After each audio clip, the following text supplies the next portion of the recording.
पति और पत्नी की कहानी। उस रात में मैं देर से घर पहुंचा। उसके बाद में मेरी पत्नी ने खाना लगाया। मैंने उससे कहा कि मुझे उससे कुछ कहना है और वो बिना बोले ही चुपचाप सामने बैठ गई।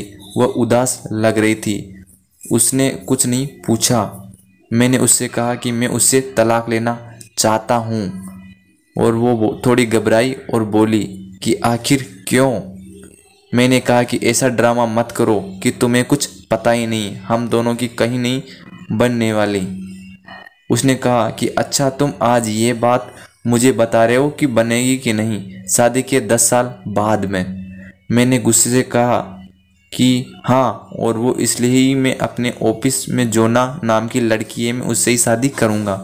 वह चुप हो गई और फिर मैं अपने कमरे में सोने चला गया। मैं सुबह उठा तो देखा कि वह तब भी वहीं बैठी थी। वह पास आई और बताया कि वह तलाक के लिए तैयार है, बस उसकी एक बात माननी होगी।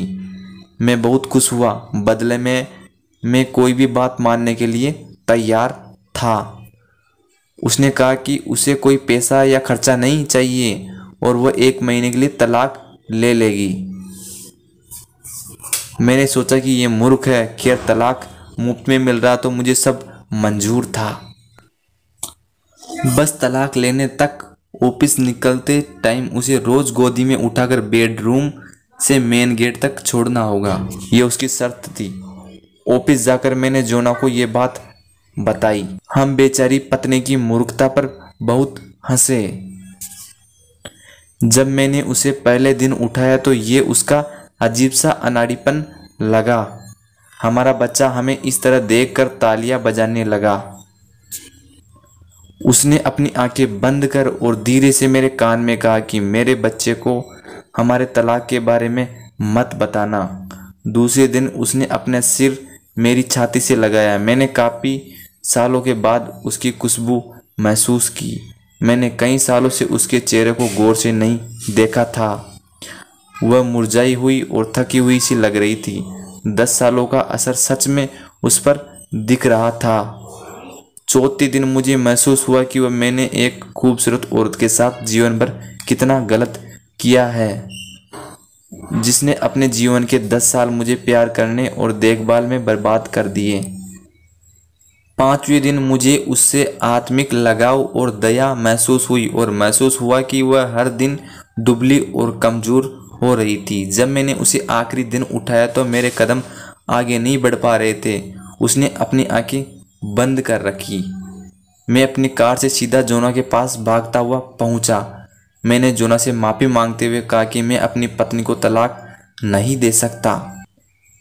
मैंने अपनी पत्नी पर कभी ध्यान नहीं दिया, कभी प्यार नहीं किया, जिससे हमारा रिश्ता खराब रहा। मैं अपने परिवार पर ध्यान देना चाहता हूँ और तुमसे प्यार नहीं कर सकता। जोना ने मेरे मुंह पर जोरदार तमाचा मारा और खूब बुरा भला कहा।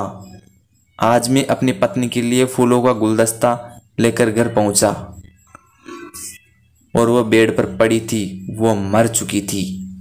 बाद में मुझे पता चला कि उसे लगभग 2 साल से कैंसर था और मैं जोना के साथ वक्त बर्बाद करता रहा। वो जानती थी कि ज़्यादा दिन नहीं जी पाएगी, इसलिए चाहती थी कि उसका बच्चा जीवन भर याद रखे कि उसके माता पिता में बहुत प्रेम था। और दोस्तों, कैसा लगा है वीडियो हमारा, कमेंट्स करके ज़रूर बताएं। और हमारे चैनल पर नए हो तो हमारे चैनल को सब्सक्राइब कर दीजिए और बेल आइकन पर जरूर क्लिक कीजिएगा। जय हिंद, जय भारत।